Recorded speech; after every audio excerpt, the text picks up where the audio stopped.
También es importante que apoyemos al Teatro Nacional y más cuando son puestas interesantes como estas. Así que vamos a ver y vamos a platicar un poquito de una, pues no sé si Edipo, nadie es ateo. Exactamente, vamos a es checar de un poquito drama de esta. bueno, Edipo es una historia que ha trascendido el tiempo, claro, sigue vigente. Por algo los griegos son los griegos. Vamos a checar un poquito de esto. ¡Se rasca! ¿Cómo puedes defenderlo después de estar con Layo? ¡Créete ya! Estás rompiendo la ley, ¿eh? Por favor. ¿Siempre te pones así después de un ataque de pánico? No fue un ataque de pánico. Lo que tú digas. No fue un ataque de pánico. De acuerdo. Y esa ley de no hablar de tu dolor es censura pura y dura. Edipo tiene modos salvajes de demostrar su amor. ¿Qué eres antes? ¿Mujer o reina? ¡Tiresias viene!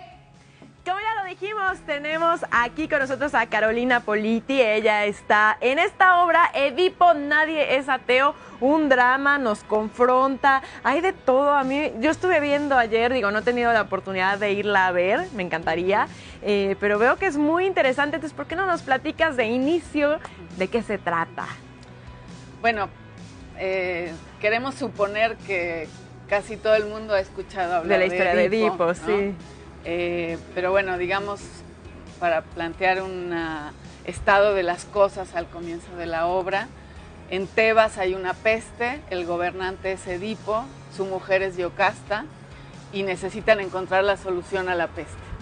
Esta búsqueda, ¿no?, de qué es lo que pasa, qué provocó la peste, hace que vayan a buscar al oráculo. El oráculo es Tiresias. Y bueno, a partir de la llegada de Tiresias se empieza a desatar lo que nos interesa, creo que es el centro del asunto, que es el tema de la verdad, ¿no? Hay algo que ha estado circulando en esta familia que gobierna y que no se ha dicho y que ha enfermado a la ciudad. Ese sería el asunto. O sea, sí mantenemos el clásico, no hay algo nuevo, no hay una parte nueva a la historia, es la historia que hemos conocido. El tema con los mitos es que no necesitan nada nuevo, que vienen desde allá atrás, tomaron algo esencial de la existencia humana y quedó funcionando, digamos, en lo profundo de lo humano. Entonces, en cuanto entramos en contacto con el mito, nos atraviesa, así hayamos nacido en el siglo XXI. Te lo pregunto porque hay veces que con estas historias clásicas... Una adaptación, exacto, hacen hay un tratamiento, esta onda más moderna de que a lo mejor salen celulares o tienen una app para...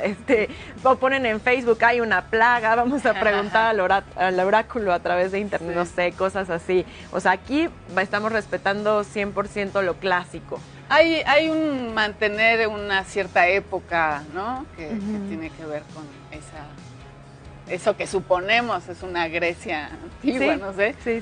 Pero sí, claro, David Gaitán hace un trabajo sobre el mito, se mete a navegar y escribe un texto que es realmente, si el mito es el confrontador, pero lo que hace David es permitirle a las partes empezar a decir sus asuntos, es decir, Yocasta está en una instancia de juicio en un momento dado, podemos escuchar un poco más las opiniones de Tiresias, sabemos qué le pasa a Creonte, es como entrar a la casa, a la intimidad de esta familia gobernante, ¿no? Oye, tengo una duda, ahorita lo que estamos hablando que está basado en un clásico, por lo menos los personajes están planteados así, puede ser la circunstancia un poco, la situación. ¿Estos mismos se basaron en los personajes originales para crear el personaje? ¿A qué me refiero? En la construcción. En la construcción del personaje, ¿sí es Yocasta la que está en esta situación o es un tratamiento diferente que le dieron para tener una más libertad artística? No, los personajes, uno va a las fuentes, digamos, no hay manera de agarrar a Yocasta más que por donde es Yocasta, si no, no es Yocasta, ¿no? Yocasta, nos enteraremos que es la madre de Edipo y que estuvo casada, que el padre de Edipo es Layo, y entonces estuvo con este hombre. Digamos, esa circunstancia no cambia y es esa la base para que uno construya, ¿no? Claro. Okay. Y a ti, personalmente, este personaje, ¿qué te ha dejado? ¿Con qué te ha confrontado también? Pues estamos ahorita en nuestra segunda temporada, tuvimos la primera el año pasado en el Teatro Juan Ruiz de Alarcón en la UNAM, y fue cuando hicimos todo el proceso de construcción y bueno, personalmente y grupalmente creo que fue efectivamente muy confrontador, porque estamos entrando en los temas que tienen que ver con las relaciones de los padres con los hijos, de los hijos con las madres. Son vínculos que nos fundan, ¿no? En lo profundo. No estoy hablando de cómo me llevo con mi mamá así en la superficie, sino allá adentro, el tema del amor, el tema de crecer y matar al padre, ¿no? Digamos, claro, en términos psicoanalíticos. Y además también, que finalmente siempre regresar a este tipo de teatro es tan complejo, tan profundo, como dices, es como un reto muy grande, ¿no? ¿Anteriormente ya habías hecho otro tipo de obras de este estilo o es la primera vez que...? Sí, me ha tocado... trabajé... Flagelarte con estas obras. Es fuerte entrar en contacto con el mito. Parece que uno lo dice fácil y al mismo tiempo creo que no estoy siendo clara a qué me estoy refiriendo cuando digo que entro en contacto con el mito y algo del mito atraviesa, como si fuera algo que energéticamente queda plasmado en una construcción, ¿no? Y entonces te toca bien adentro. Yo trabajé con una versión de Medea hace muchos años, ya hace 10 años. También fue, digamos, era otro momento de mi vida, tocó otras cosas, pero sí, uno no queda impune, o sea, queda tocado hasta por donde no sabe, digamos, meses después de estar trabajando este texto, todavía siguen cayendo asuntos, ¿no? Claro. Y justamente con estos personajes que llegan a ser tan trágicos y tan pues complicados, porque no es lo mismo pararte y hacer algo más actual que hacer un mito, como dices, una leyenda. ¿Tú cómo te preparas? ¿Cómo haces para, pues, antes de subirte al escenario? ¿Cómo entras en este personaje? Bueno, yo creo que estoy convencida que lo que uno hace en ensayos es lo que va a suceder en la función. No estoy diciendo quizás ninguna novedad, pero es muy literal. O sea, si uno entra a los ensayos a probar, a jugar, a decir va por acá, pero no casarse con algo y empezar a, digamos, dejarse la puerta abierta para entrar a profundizar, digamos, como estar curioso, eso ya es la preparación para antes de entrar, no solamente por lo que construyo como actriz en ese periodo, sino por cómo me dispongo para estar en escena. Es como si...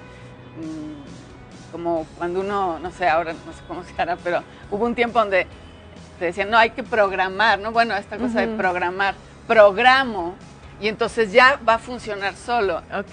Digamos, solo es un decir, después uno llega antes de la función y se dispone a estar ahí, ¿no? Entonces yo lo que hago es hacer un trabajo para sacarme de encima todos los pedazos que traigo del cotidiano, de lo que me pasa a mí, digamos, en lo personal, un poco neutralizar un poco, ¿no? Y comprender desde dónde voy a poder entrar ese día al trabajo, ¿no? Claro. Oye, Carolina, de repente, hablando de esto que estabas hablando, un poco del mito, hablando un poquito de estos personajes, de repente la gente piensa que le tiene como respeto o miedo y es como, ya debe ser algo que no tiene que ver conmigo, ha de ser algo muy aburrido, ha de ser algo que no voy a entender, pero tú que lo has vivido y que estás en escena y que has visto la reacción de la gente, es algo tan humano, tan actual, que te llega tanto, que se te arraiga tanto al cuerpo, que lo vives, lo sientes, y que la gente debería entender que acercarte a estos textos, acercarte a estos personajes, es vivir el teatro como no se puede vivir de otra forma. Sí. ¿Me explico? Sí, creo que hay de pronto miedos y inseguridades también personalmente. La gente a veces dice, no voy a entender, o esto me queda muy lejos, por ahí es muy intelectual. Creo que está lo que hizo David y a nivel texto y a nivel puesta en escena es un juego muy interesante, muy profundo, pero muy cercano. O sea, ¿cuál es el asunto aquí? que hay unos personajes que no saben quiénes son. Y entonces viene la realidad y les dice, oigan, ustedes son esto. Y ellos, claro, lo que uno se da cuenta es que uno pasa la vida como corriendo en dirección contraria de las evidencias que la realidad le puso enfrente. Por ejemplo, no sé, experiencias del principio de la vida donde uno siente, se asusta, ¿no? Alguna herida, y entonces uno empieza a disfrazarse de cosas para no sentir eso que vivió, y eso es lo que yo llamo correr en sentido contrario. Pero en un momento dado, algo de la existencia más adelante nos lo va a volver a poner enfrente para que podamos transitarlo e integrarlo, no para morir sino para crecer. No dramático. Bueno, probablemente depende de cada quien, porque hay quien lo pero ve no tienes que tirar al drama, ¿no? Así pues cada quien hace lo que puede. Pero de frente sí. y de lleno, que es lo que tenemos que hacer, Claro. no huir de las cosas. Oye, me encantaría que invitaras a las personas en esta segunda temporada. ¿Cuándo podemos verlos? ¿En dónde podemos verlos? Estamos en el Teatro El Galeón, lunes Ay, qué y rico martes, teatro. a las 8 de la noche hasta el 18 de junio. Y Oye, los estamos pues, esperando. muchas felicidades y qué bueno que nos acerquen este tipo de puestas que son tan, pues, digamos, Tan ricas. no tan cotidianas, digamos, que rompen un poco en la Sí, cotidianidad. es realmente, esto creo que es interesante, que entramos, como que entra el público a la casa de gobierno, digamos, ¿no? Entonces, es el tema de la verdad en una casa que además sostiene la estabilidad de un grupo social, digamos, ¿no? Entonces, creo que eso también tiene Perfecto. lo Lunes y suyo. martes claro, en el Galeón. qué Muchísimas interesante. gracias.